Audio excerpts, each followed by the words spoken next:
these things back in sync, I can just pick this up, drag it over, the viewer is actually updating, and I can just go to the spot where that lines up. I'll back out a little bit, and we'll go back down to this other section right here. In sync. So at this level, I can make adjustments, but when I jump back up a level to my timeline, now they're in sync. Propel forward, guys. Powerful. And at this level, I can't actually knock things out of sync accidentally. It's just not possible. Now, another thing that we have is what we call secondary storylines. A lot of times when you're working on B-roll, you want to be able to do the same types of operations that you do in the primary storyline. So that's what we have up here. I can click and I can drag around. And I'm just going to step back to the beginning to get rid of one of those demo gremlins I was talking about. So if I go ahead and move this around, you can see that the secondary storyline behaves exactly like the primary storyline does. I can move things around. I can go in here and I can put transitions in on my secondary storyline up here.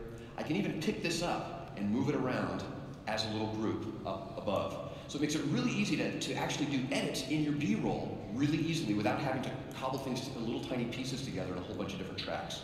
It makes editing a lot easier.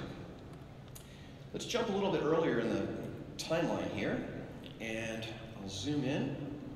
Now let's take a look at the precision editor. So we have an edit here. Yeah, I mean, this is the first time you cut. So he kind of stumbles a little bit. It'd be nice if we started right as he started to say something interesting. I can just double click on the edit here, and the precision editor opens up. What I'm looking at here is I can skim and see the content on the left clip before the edit, but I can also see all the content that's available to me past the edit. On the clip to the right, I can see all the clip that's in the edit and all the content that's before the edit. So I can see all of the media in the edit. A lot of times what you end up having to do is when you want to add some frames, you have to add some extra and then take them back off again. Here you can see them before you even get there.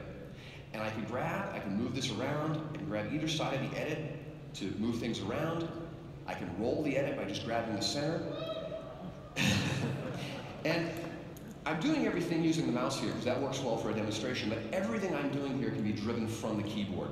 So for example, I just come in, type in +10, that edit's going to move by 10 frames. So no worries, everything can be driven from the keyboard. What I'm going to do is, to find the spot where he starts saying something interesting, I'm going to turn on audio skimming. And this is pitch-corrected audio skimming. This is the first time you cut us.